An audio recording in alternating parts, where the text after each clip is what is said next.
안녕하세요. 네, 멘토 특강 희망드림의 김용욱입니다. 김동환 목사입니다. 깜찍 발랄한 MC 김혜령입니다. 네, 현영 씨 지난번에 말씀 묵상과 기도하는 습관을 몸에 배게 하려고 노력한다. 그렇게 얘기하셨거든요. 네. 잘 되고 있나요? 잘 돼가고 있는 중인 것 같아요. 좋습니다. 이제 습관화가 점점 돼가고 있는데 더 노력해야겠죠. 현영 씨 대단하시네요. 이번 결심은 왠지 잘 될 것 같은 느낌이 듭니다. 감사합니다. 그런데요, 이 말씀에 대한 묵상과 기도를 하면서 느낀 게 이 가족에 대한 마음이 조금 더 달라진 것 같아요. 그래요? 어떤 변화가 그래요? 있나요? 네, 어떤 그런 변화가 뭐냐면요, 이 나를 위한 부모님의 그런 희생 정신의 마음, 섬김이 더욱더 피부로 와닿기 시작했어요. 그래서 부모님께 대하는 태도가 조금 더 달라졌어요. 아기 낳기 전에 벌써 그걸 깊이 느끼면은 많이 성숙하고 있는 거네요. 네. 역시 말씀이 능력이 있습니다. 네. 역시 그 안에서 이렇게 성숙하게 하고 있는 걸 느끼게 되네요. 네. 기도의 힘인가 봐요. 예, 정말 원장님 현영 씨의 작은 그런 변화들이 앞으로 더 기대가 되고요. 힘내십시오. 네, 감사합니다. 부끄럽지만 더 노력해볼게요. 그나저나 원장님, 오늘의 멘토가 어떤 분이신가요? 네, 바로 우리 주제인데요. 지금 현영 씨 하고 있는 말씀, 묵상과 기도, 이걸 그 습관으로 보이실 뿐만 아니라 아주 깊이 연구하셔서 그 깊이와 넓이를 우리에게 가르쳐 주실 멘토분이십니다. 오늘 차준희 교수님 나와주셨습니다. 교수님 반갑습니다. 안녕하세요. 네, 반갑습니다.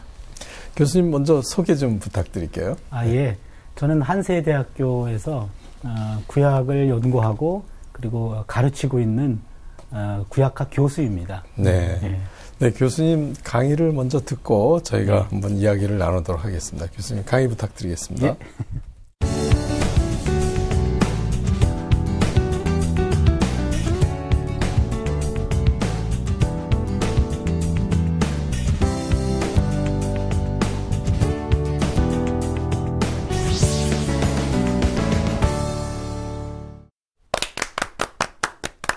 예, 안녕하세요. 오늘은 예언자의 영성이라는 주제로 말씀을 좀 나누려고 하는데요. 1919년 3월 1일 날 3.1운동이 있었던 거 우리가 잘 알잖아요. 그때 3.1운동이 끝나고 나서 일본 수사관들끼리 주고받았던 대화가 10수년 전에 문서로 발견이 됩니다. 그 문서를 보니까 그런 대화가 실려 있었어요. 일본이 윗수사관이 아랫수사관에게 이번 3월 1일 날 일어난 폭동의 주동자들은 조선 야소교인들이기 때문에 조선인을 붙잡아 놓고 예수를 믿는지만 물어봐라. 그리고 믿는다고 하면 무조건 잡아들여라. 그렇게 명령을 합니다. 그때는 아랫수사관이 말합니다. 그런데요, 만약에 믿으면서도 안 믿는다고 하면 어떡하나요? 그랬습니다. 그랬더니 윗수사관이 아랫수사관에게 말하기를 조선 야소교인들은 거짓말을 못한다. 그것이 문서로 발견된 거죠. 근데 그 말이 맞았어요. 그 당시에 3.1운동 때문에 감옥에 갇힌 조선 사람들 가운데 40%가 기독교인이었습니다. 그 당시 우리 기독교인들이 1%에서 1.5% 그 정도밖에 안 됩니다. 소수 기독교 신앙인들이 3.1운동을 주동했고 그 책임을 묻는 그 자리에 그들은 거짓말하지 않았습니다. 여러 가지 우리나라 초대 교회의 역사 문헌들을 보면 이런 일들이 많이 있었어요. 기독교가 1885년에 들어오지 않았습니까?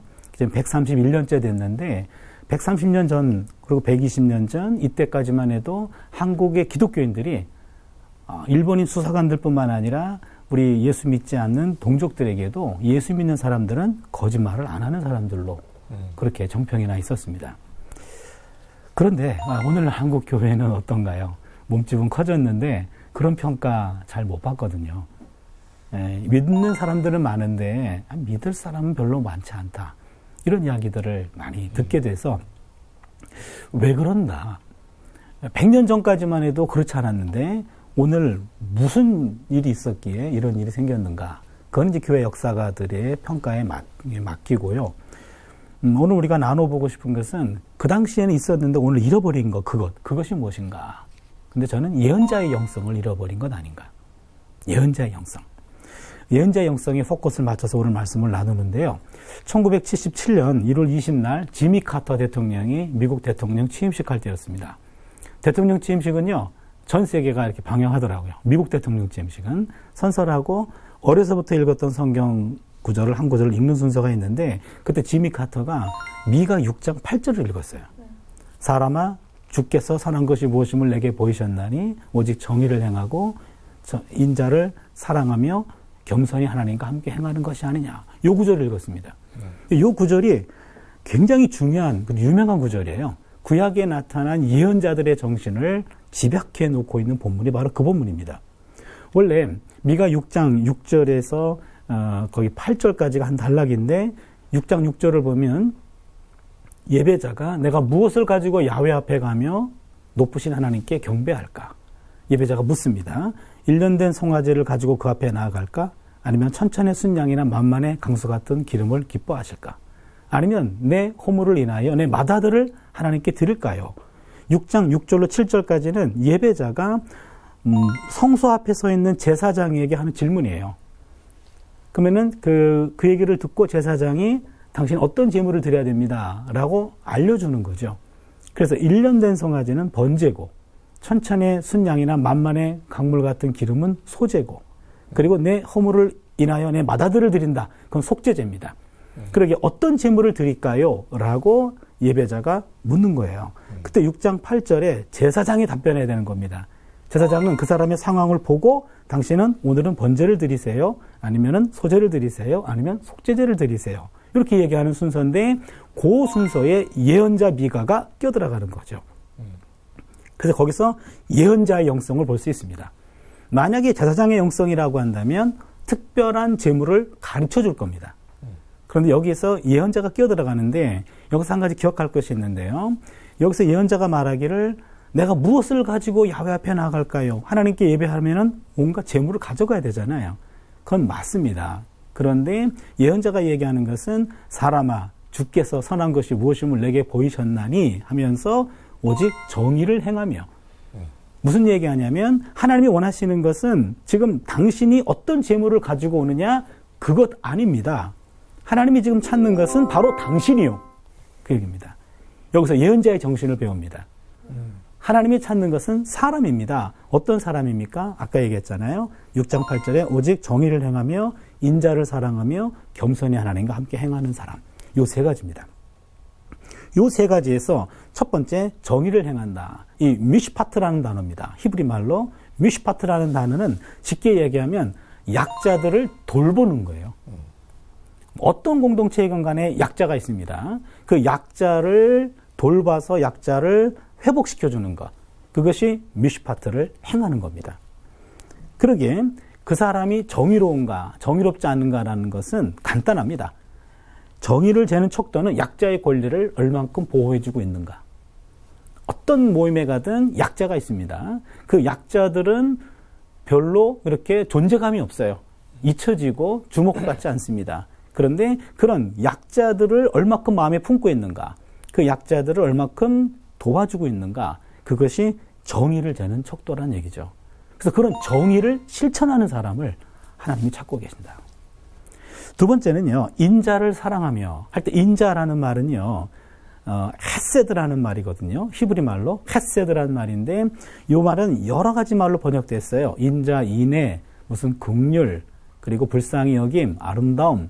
제가 구약을 보니까 한 13가지 정도로 번역이 됐어요. 의미 폭이 굉장히 넓어요. 간단히 얘기하면 인자, 헤세드라고 하는 말은 인간관계 속에서의 주어진 일에 충실함. 그러니까 남편과 아내 사이에서 주어진 바를 행함. 그다음에 부모와 자녀 간에, 친구 간에, 선생과 제자 간에, 주인과 손님 간에, 윗사람과 아랫사람 간에 마땅히 행해야 할 바를 행함.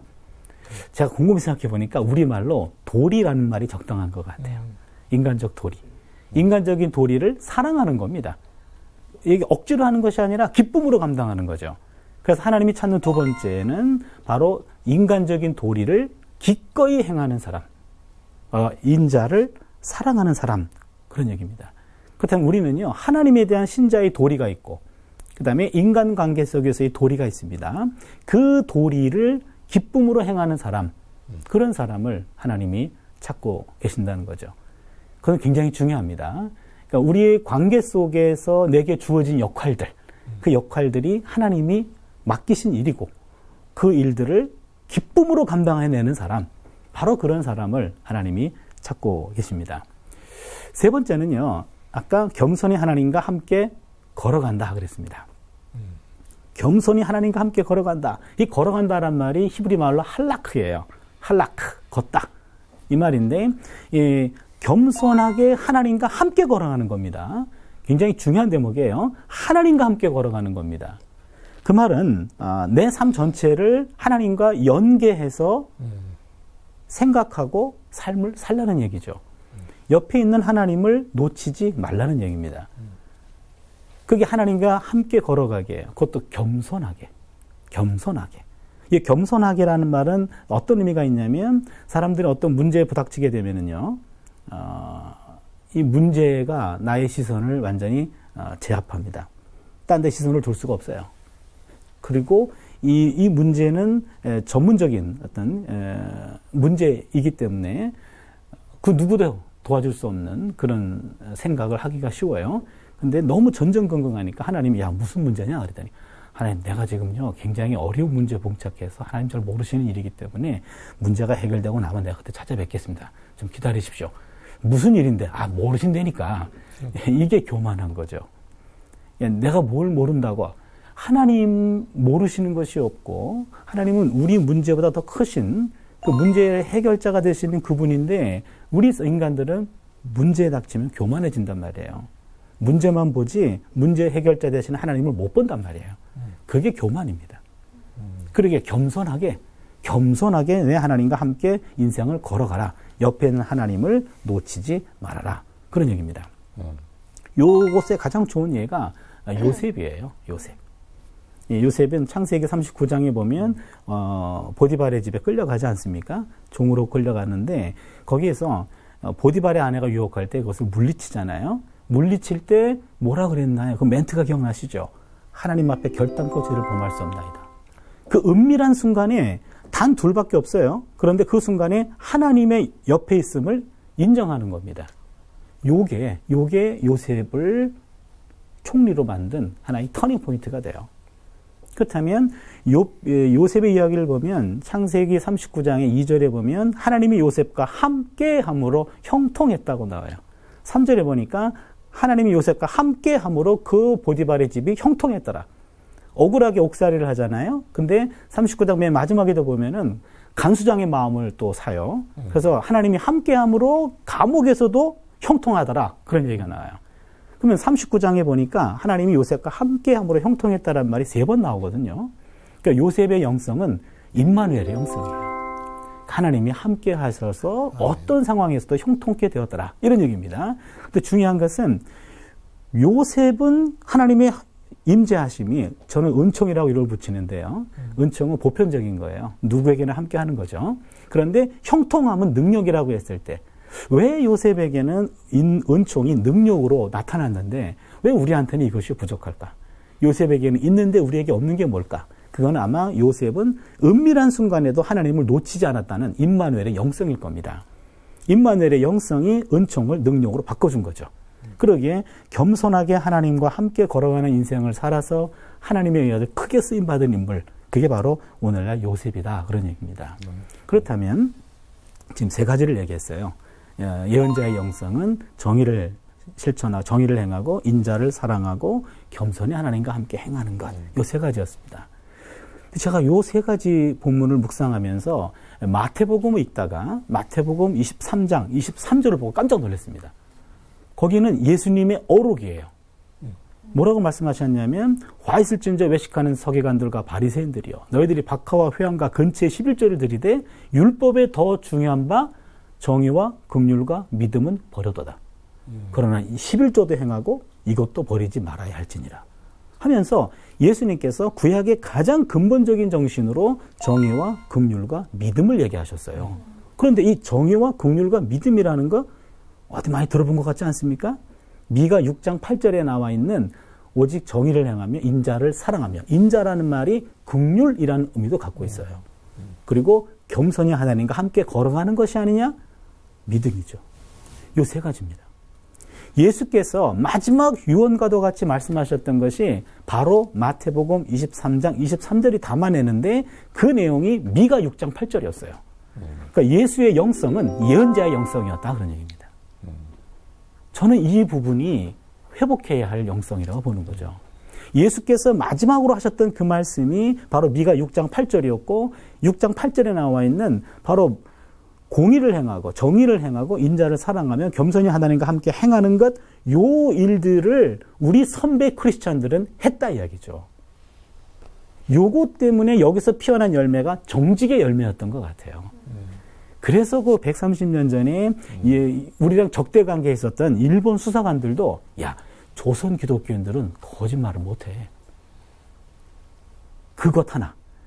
이 정직의 열매가 인정받기까지는 그 이면에 그들 1%밖에 되지 않았던 우리 선배들은 바로 약자들을 우선적으로 돌봤고 자기에게 주어지는 인간적인 도리에 성실했고 그리고 절대적으로 하나님에 대한 믿음을 보였다. 이것이 바로 정직의 열매로 피어오른 것이 아닌가. 그렇다면 오늘의 한국교회가 회복해야 할 영성이 있다면 바로 이런 예언자의 영성이 아닌가. 다윗이 그런 기도하죠. 시편 51편 10절에 하나님이여 내 속에 정한 마음을 창조하시고 내 안에 정직한 영을 새롭게 하여 주시옵소서. 우리 선배들이 보여주었던 이런 정직한 영성, 이것이 오늘 우리에게 회복이 된다면 우리를 향한 비판적인 시선이 조금은 바뀌게 되지 않을까. 적어도 기독교인들은 거짓말은 안 한다. 저는 이거 하나가 바로 예언자의 영성을 담아낼 수 있는 하나의 우리가 실천할 수 있는 가장 중요한 대목이 아닐까. 차라리 말하지 않으면 안 했지 거짓말은 하지 않는 크리스찬. 이런 명성을 우리 선배들에게서 잘 계승해서 이것들을 살려내는 것. 그래서 정의와 긍휼과 믿음의 삶을 살아가는 예언자의 영성. 이것이 우리가 회복해야 할 영성인 것 같습니다. 예, 감사합니다.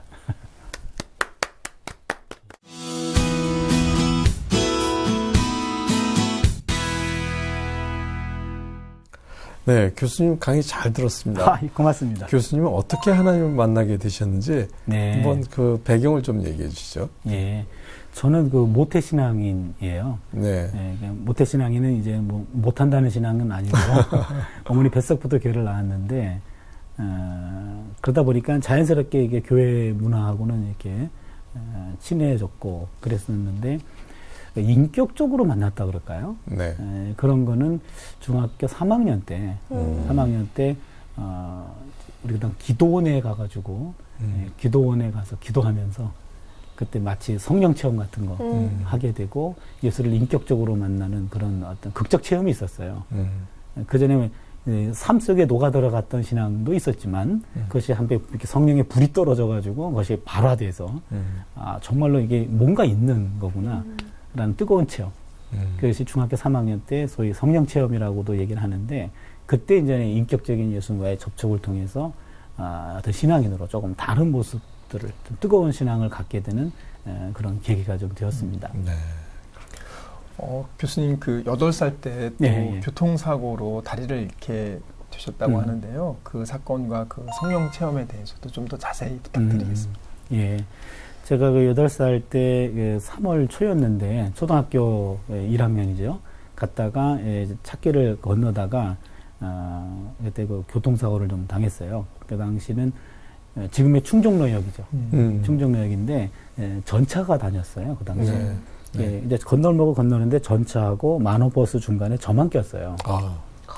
그 바람에 두려운 나머지 오른발을 내밀었는데 이제 만호버스가 지나간 거죠. 그 바람에 이제 오른쪽 다리가 절단이 되고 죽을 뻔한 거죠. 아무튼 살아 있어서 다행이었고 신천세바란스병원에 바로 실려가서 거기서 있는 나머지 부분들 절단하고 수술을 몇 차례 받게 되었어요. 그래서 이제 한 6개월 정도를 이제 병원 살림을 시작하게 된 거죠.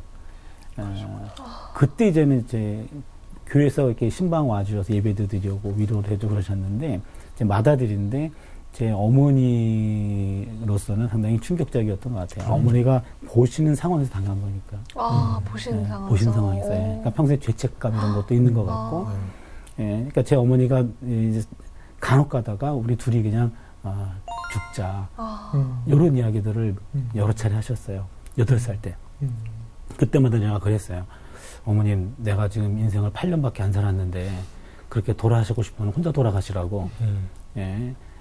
나중에 반바지 안 입고 수영장 못 가면 되지. 뭐 그것 때문에 내가 꼭 인생을 죽어야 되는 건 아니지 않냐. 예, 철이 없던 시절이죠. 아무튼 예, 그런 시절을 이제 보내게 되었습니다. 보내게 되었다가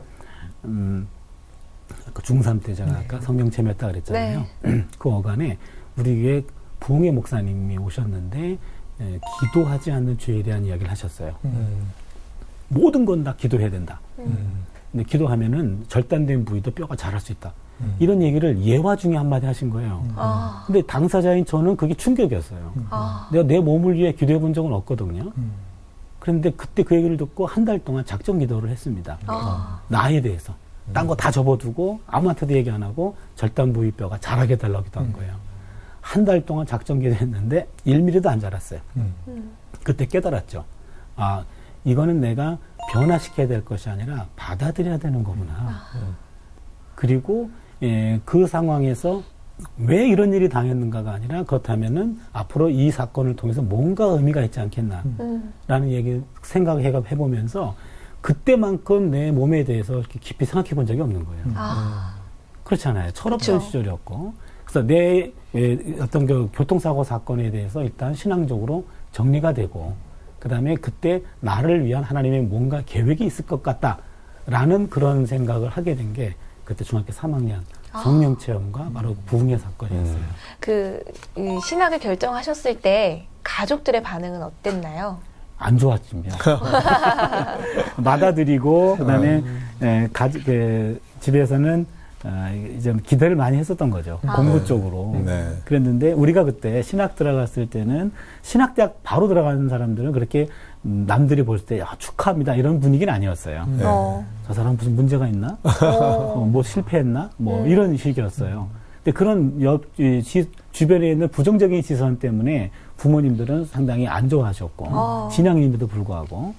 근데 저는 누군가를 도와줄 수 있는, 제가 생각하는 목사님은 주일날만 봤기 때문에 좋은 말씀 해주시고, 그죠. 격려하고, 그리고 기도해 주시고, 그게 얼마나 우리한테 힘이 되는지, 나도 저러한 삶을 살고 싶다. 그래서 이제 신학대가 갔는데, 부모님들은 이제 인간적으로, 그 당시 목사들의 어떤 사회적인 위치나, 이런 것들이 썩 좋진 않았습니다. 그런, 전 충분히 이해는 합니다. 예. 네. 저 사실 일반적으로 이해할 수 있는 면이 있죠. 그러니까 부모님 보시기에 공부 잘하고 장래가 촉망되고 세상적으로도 좀 이렇게 칭찬받는.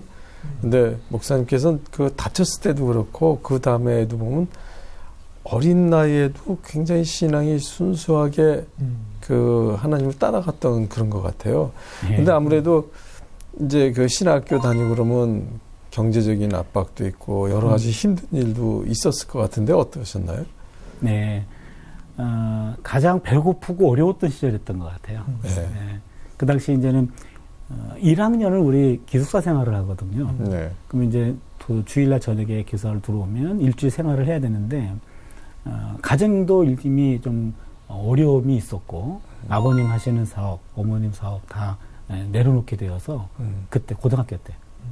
경제적으로 가정 경제가 무너진 상황이었고요. 그런 아들 하나 기대했는데 얘는 또 신학대학을 갔고. 그래서 첫 번째 등록금은 어떻게 해서든지 대주겠다. 나머지 등록금은 네가 알아서 해라. 이거 하나님이 뭐 시켰다 그러니까 네가 알아서 해라. 이렇게 거예요. 근데 생활비도 못 줄 정도가 된 거예요. 그러니까 기숙사 가가지고 식사를 해야 되는데 아침, 점심, 저녁을 제대로 정상적으로 식사가 불가능한 거죠. 새벽 기도는 그냥 아침 공기로 금식 기도로 때우고 점심은 그냥 분식점에 가가지고 그 당시 50원이었는데 핫도그 같은 거 마른 거 이거 가지고 먹고 물로 채우고 뭐 저녁 한 끼는 밥을 식사를 먹는 친구들한테 먹다 다 남은 빈식판을 달라 그래가지고 다시 줄을 서서 다시 오늘 식사가 참 맛있습니다. 뭐 이렇게 멘트하면 권사님들이 잘 아시고 다 퍼주거든요. 이런 식으로 그러니까는 새끼를 해결하고 그렇게 어렵게 좀 신학교 시절을 보냈는데 제가 1학년 1학기 때 구약개론이라는 과목을 들었어요. 네. 그때 교수님이 너무 멋있었어요. 그분이. 구약의 역사가 눈에 보이면 세계 역사가 다 뚫린대요. 네. 그리고 그분이 30대 중반이었는데 너무 멋있었어요. 그분이. 그래서 내가 가서 공부 조금 했다 그랬잖아요. 네. 가서 보니까 이거는 목사이면서도 학자가 돼야 되겠다는 생각을 꿈꾸게 되었고 구약 학자가 돼야 되겠다. 이렇게 된 겁니다. 그럼 이제는 학자가 되는 꿈은 갖고 있었는데 공부는 재밌고 하고 싶은 공부인데 현실은 매일 굶고 다음 학기 등록 불투명 앞으로 유학은 어떻게 갈 거며 이 모든 것들이 암담한 그런 현실이 신학교 시절이었어요.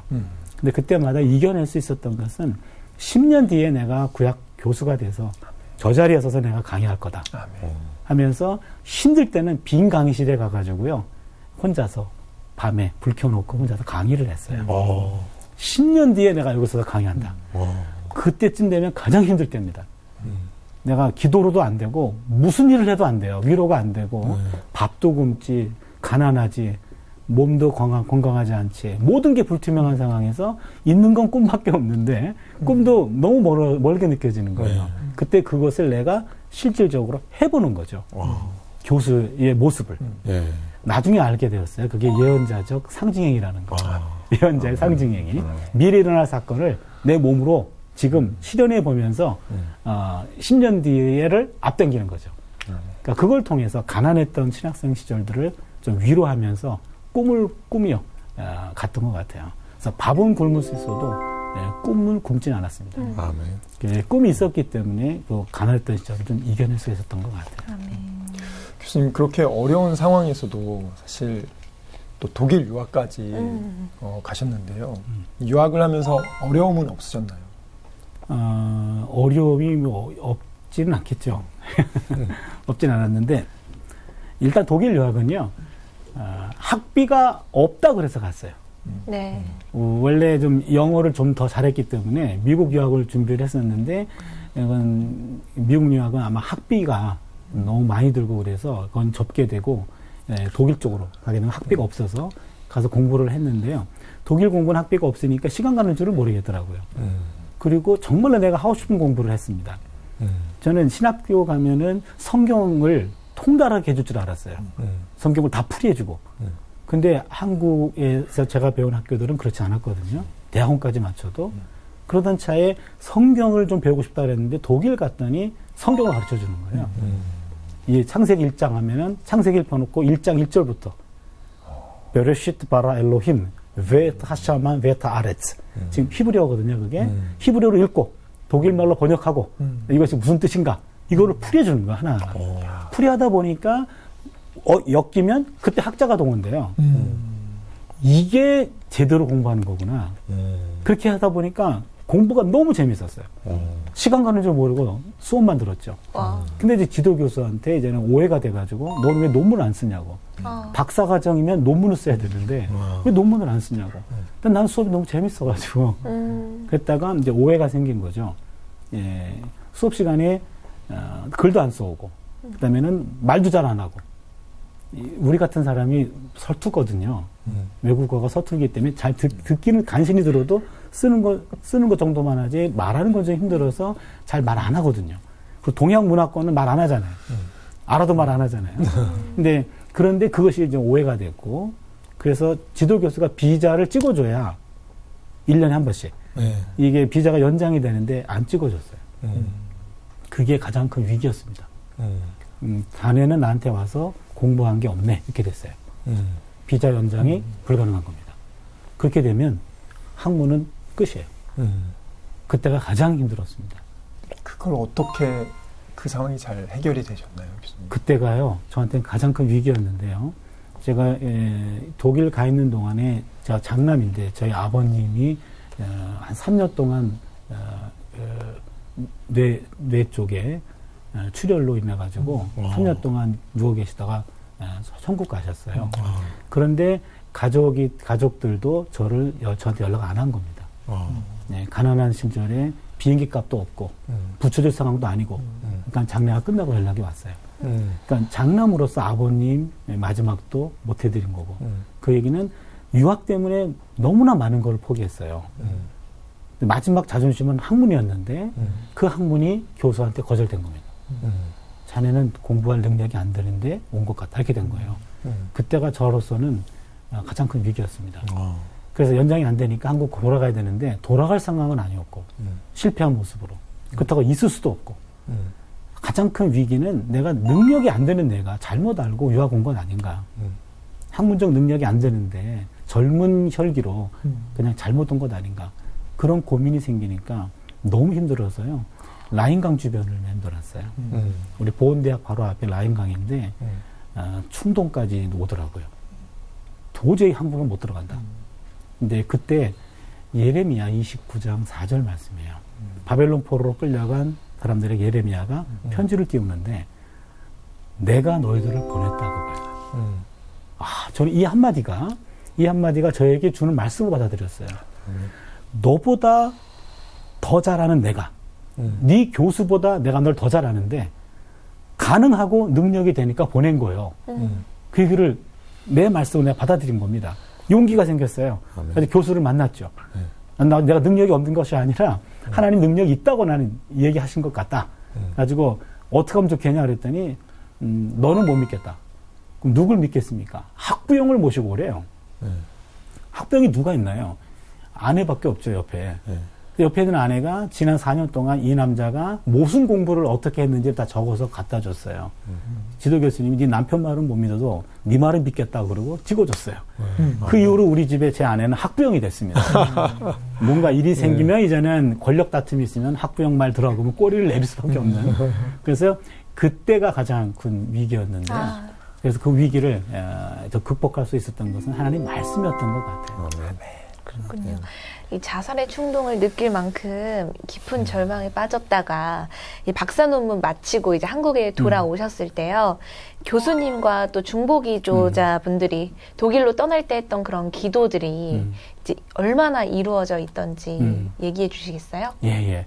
그것도 참 놀라운 사건인데요. 제가 조금 그 어려운 상황이었기 때문에 유학도 미국이 아니라 독일로 돌렸다 그랬잖아요. 네네. 그리고 경제적인 것은 가정에서 서포트는 불가능하기 때문에 그쵸. 우리 동기 전도사들이 1호 유학생이기 때문에 제가 그러니까 제가 신체적인 것 때문에 군대도 못 가고 하니까 쉬지 않고 공부를 해서 1호 유학생이 된 거예요.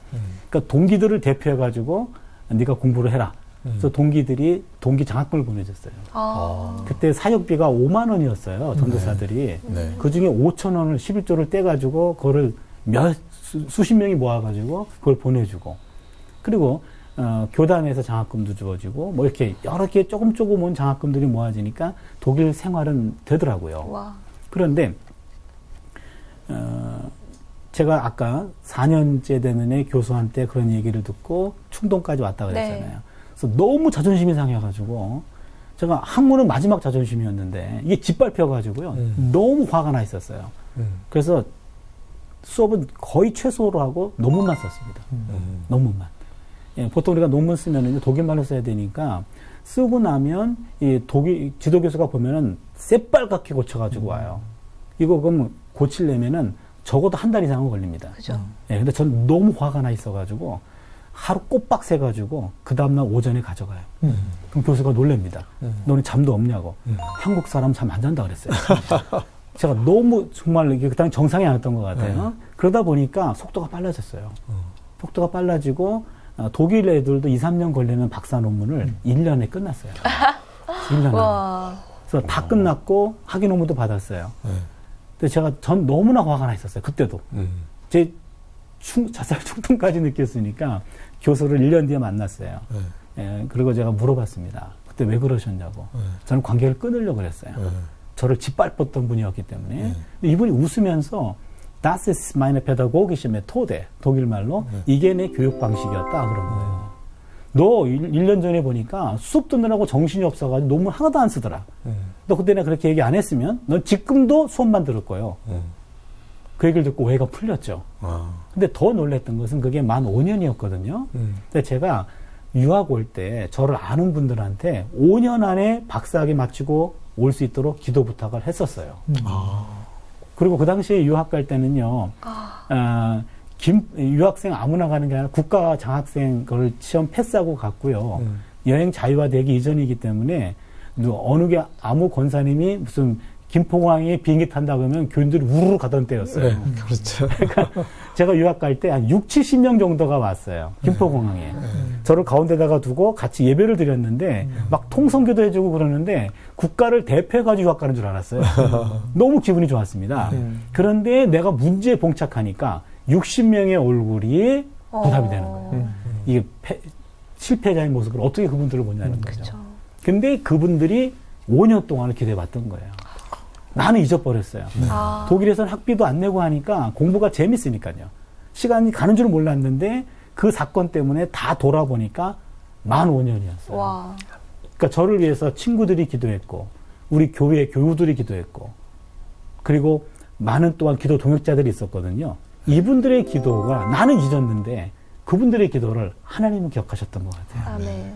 그 바람에 만 5년 만에 학위를 마쳐서 돌아오게 됐어요. 참 정말 그 감동이 몰려옵니다. 예. 정말 그 우리의 기도가 우리는 잊어버려도 하나님께서는 기억하고 응답해 주시고 또 그 중보 기도해 주셨던 그분들이 정말로 감사하네요. 그래서 결국 기도의 응답이 그대로 이루어졌네요. 5년 그렇죠. 만에 학위 받고 이렇게 오셨으니까.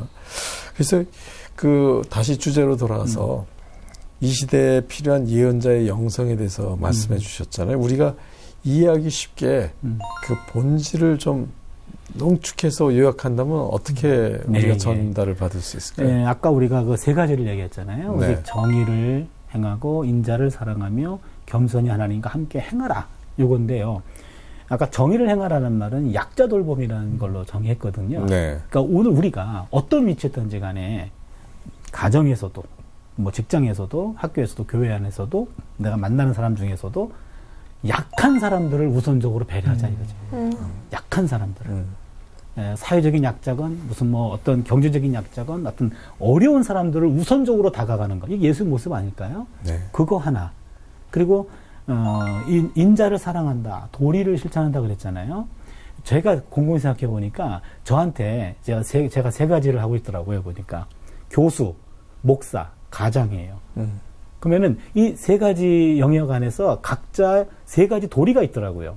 교수로서는 연구, 그 다음에 교육, 그리고 봉사. 이 세 가지가 제가 교수로서의 도리고, 목사로서의 도리는 설교, 그 다음에는 신방, 그 다음에는 상담. 제가 생각하는 거예요. 세 가지 도리가 있고. 가정에서는 가장으로서 남편의 도리, 제가 어머니와 장인 장모님의 사위와 아들로서의 도리, 딸이 둘이 있는데 두 딸의 아빠로서의 도리. 요 세 가지가 가장으로서의 세 가지 도리예요. 이게 다 저의 헤세드거든요. 그럼 9가지가 제 헤세드인데 이 9가지가 다 하나님의 일이라는 거죠. 그렇다면 교회에서 하는 일만 하나님의 일은 아니에요. 교회에서 일 하나님의 일이지만 그것만은 아니죠. 가정에서 일도 하나님의 일이죠. 학생들은 공부하는 게 그게 예배예요. 그렇잖아요. 그래서 그게 자신의 하나님이 시키신 일이니까. 그렇다면은 우리가 각자에게 주어진 그런 몇 가지 도리가 있는데 그 도리를 하는 것, 그것이 바로 신앙의 삶이라는 것. 그러니까 내 역할을 감당하는 거. 그거 하나 실천하고요. 그 다음에 아까 겸손히 하나님과 함께 행하라. 어떤 상황에서도 이사야 41장 10절, 11절인가요? 두려움 말라 내가 너와 함께 함이라. 41장 10절. 그 말씀. 어떤 상황에서도 함께 한다라는 그 말씀 놓치지 않는 거. 아멘. 그 놓치지 않고 하나님과 함께 인생을 걸어가는 거. 요것이 바로 예언자의 영성이고 이것이 우리가 잃지 않고 한국교회가 실천해야 될 대목은 아닌가. 그런 생각을 해봅니다. 아멘. 마지막으로 우리의 멘토로서 시청자들에게 한마디 부탁드릴게요. 제가 오늘 예언자의 영성을 이야기하면서 정의, 공의 이런 말들 참 많이 했습니다. 네. 그런데 정의, 공의라는 말 한국 교회에서 잘 못 듣는 용어들이에요. 세상 속에서 막 운동한다는 사람들한테 많이 나오는 말인데 그 언어가 원래 우리의 언어란 말이에요.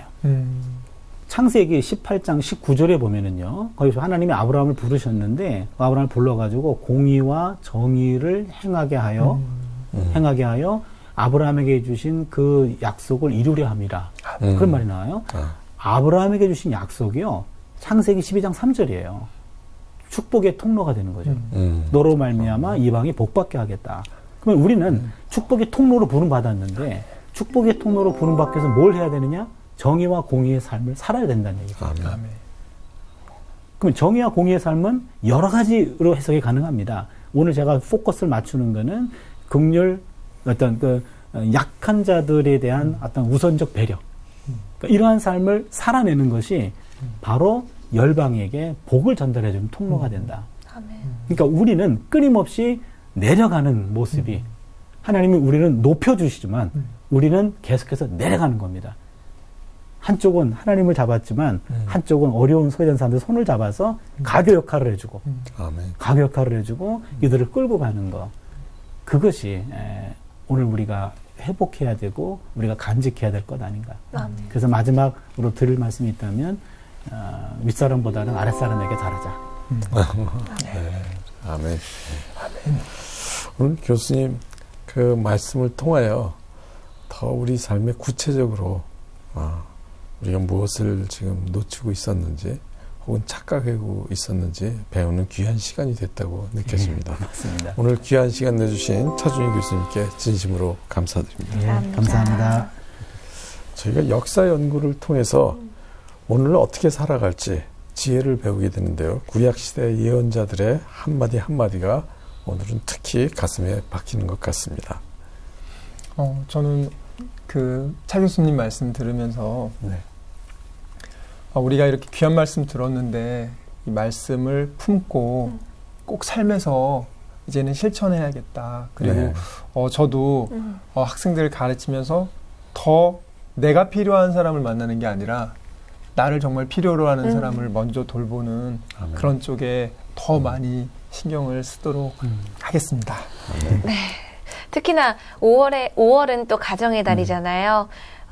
가장 가까운 부모님 그리고 또는 자녀에게 작은 사랑의 실천 또 실천해보면 어떨까 싶습니다. 저도 오늘 저녁부터 실천을 해야겠어요. 아멘. 네, 좋은 생각이네요. 시청자 여러분들도 순종하는 삶에 동참해보면 어떨까 이런 생각을 합니다. 오늘은 여기서 인사를 드리도록 하겠습니다. 다음 주에 또 색다른 주제를 가지고 여러분들을 찾아뵙도록 하겠습니다. 감사합니다. 감사합니다.